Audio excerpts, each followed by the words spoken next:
I'm really worried.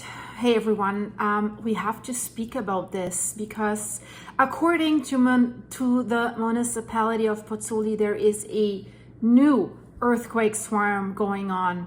But is this really new? If we look at the list of earthquakes, it's been continuously. But we see these public announcements as soon as there's an hour or 2 hours or a few hours break between the earthquakes. It's concluded, earthquake swarm is over, go back to your business. And then shortly after, they have to declare, oopsie, there's a new earthquake swarm. But I've said it many times, if we look at the list of the earthquakes, this is continuously. And we'll get to the list of the earthquakes later because I worry a lot about the people. How can you deal with this mentally, with the threat? All these new studies coming in, one study after the other that is basically telling you could see an eruption. It's not out of the picture. Phreatic eruption, even magmatic eruption. And underneath one of these statements of the municipality of Pozzuoli, one local has written a comment, and I really think that this is true, what he is saying. He says, 3 years of words, promises, tables, declarations. Meanwhile, in Pozzuoli, everything is crumbling apart under our eyes and under our feet. Today, I denounce the negligence of this government, of this mayor, of this municipal administration, and even of the Minister of Civil Protection. A ruling class that, in the face of the daily drama that the citizens of Pozzuoli and the Campi Flegrei live through, they choose not to see and not to listen. People are forced to sleep in cars to fix themselves without welcoming hubs, without proper escape plans, without real support.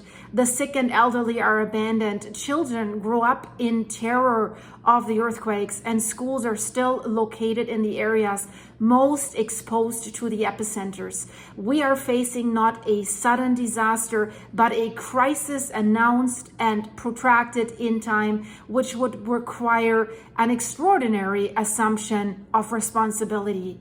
Instead, we've only had stillness and kickbacks.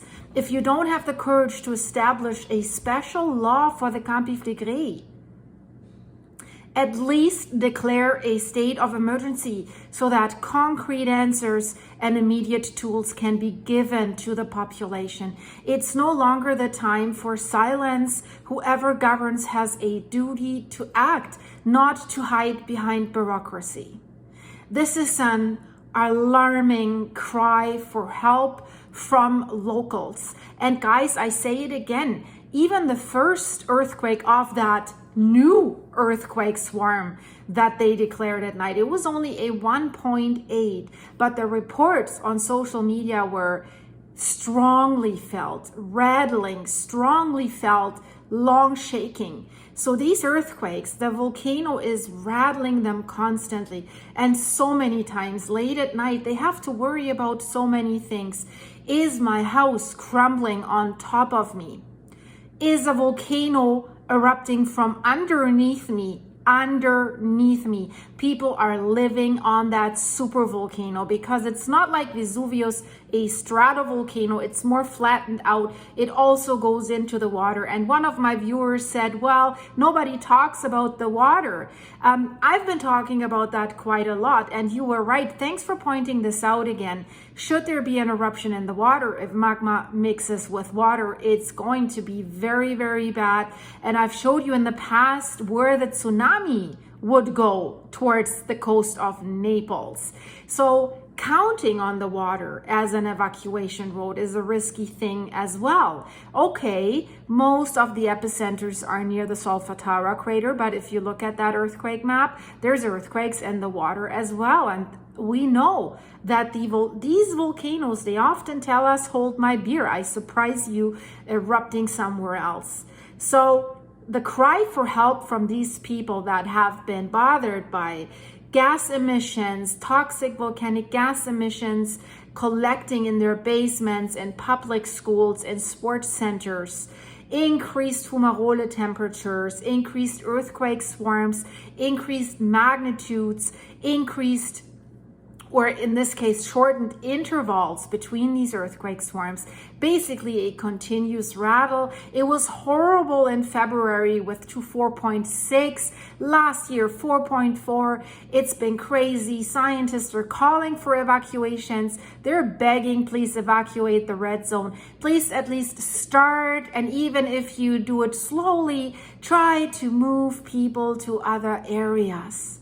And it seems that nothing is happening. We heard they're worried about tourism, they're worried about property values if you declare this area. It's a stunning, beautiful area, but I think it's time to face reality. And underneath this comment that I just read you, other people commented. They said, appeal from us citizens to the mayor of Pozzuoli. What do we have to do in this prison that has become Pozzuoli? And another one writes, everything's open except the roads for escape routes. That sounds a bit scary, but we know that this happens.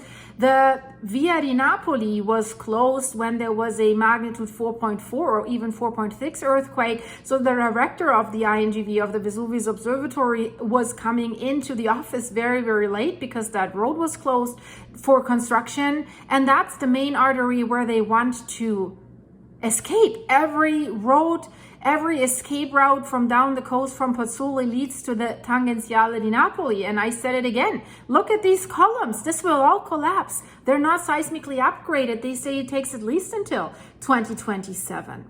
And another person writes, why don't they make a decision? We are living with a fast beating heart with the fear. What a night could do. What could arrive? A big shake. Is this living? I fully agree. You're in fear all the time. What does that do to your health, to your body, to your brain? Another one writes, at any time it could come, not only at night. Another one writes, we're trapped down via Naples. If the worst should happen, we have no escape. I sadly have to say, I agree. Another one writes, we are prisoners in a place. And I mean, look at this. This was October 2nd on almost 8 p.m. Another earthquake, churchgoers, panic amongst churchgoers in Pozzuoli. So you can't even go to church without being scared. And we've just seen churches collapse in other regions in the Philippines during an earthquake. And the predictions are, should there be a magnitude 5 earthquake, hundreds of thousands of people will be lost in Naples and Pozzuoli, and buildings will crumble. They're only held together by dust. There's no grout anymore. The bricks are held together by dust. The homes are leaning at each other. That's why they're still standing. So how can you live like this? And how can you declare the earthquake swarm over if there's earthquakes basically every day? And let's have a look at the recent earthquakes. October 4th, almost 8 p.m., 1.5, 4 o'clock, 1.2, 1 o'clock, 1.8, 7:18, 1.2, 6:13, 2.2, 5:11, 2.2 on the 3rd, right? So the 4th and the 3rd, then we have earthquakes on the 2nd. How many earthquakes on the 2nd? So please tell me, they declared the earthquake swarm that happened on the 2nd, they declared that over. But if you look at that list, how can you declare that over? I think this is BS. I mean, don't fool yourself. I don't think anybody in Pozzuoli is being calm when the mayor releases the earthquake swarm is over, because they know in an hour or two we will have the next one. So just admit it. We have a constant crisis. And scientists say, well, everyone says it's a Brady seismic crisis. Why don't you call it a volcanic crisis, guys? Because this is what's causing this Brady seismic crisis. It's a super volcano that is right underneath the people. So if we scroll back here, yeah, there was a pause on October 1st, but then the 30th, the 29th, the 28th, and then if we were to go back further, it's the same picture. So these, I understand that the people feel being fooled. So do the officials think, okay, whenever we can declare it over, we can kind of like calm everything down, not create the urgency that we really have to do something now? Because if you would say we have a continuous problem, then how can they not act? But again, the question is, how can they not act? Why have they not acted? I'll leave that question with you guys. Let's discuss this in the comments, but I have other stuff in Santorini, guys. You will not believe this. And I said it from the start. I said this earthquake storm, this crisis that basically happened parallel to the Campi Flegrei crisis, it's magma. It's the volcano. But now the news are out. It's not only one volcano, it's two, and they're connected and they're wreaking havoc on this area. Highly, highly interesting information, guys. You need to see this. Click the end screen. Fill me up with coffee. Link is in the description. buymeacoffee.com/silky. Thanks for your supers. Thanks, members. Click the join button. I see you soon in the next one. You have to see it. I promise you will not regret watching this study.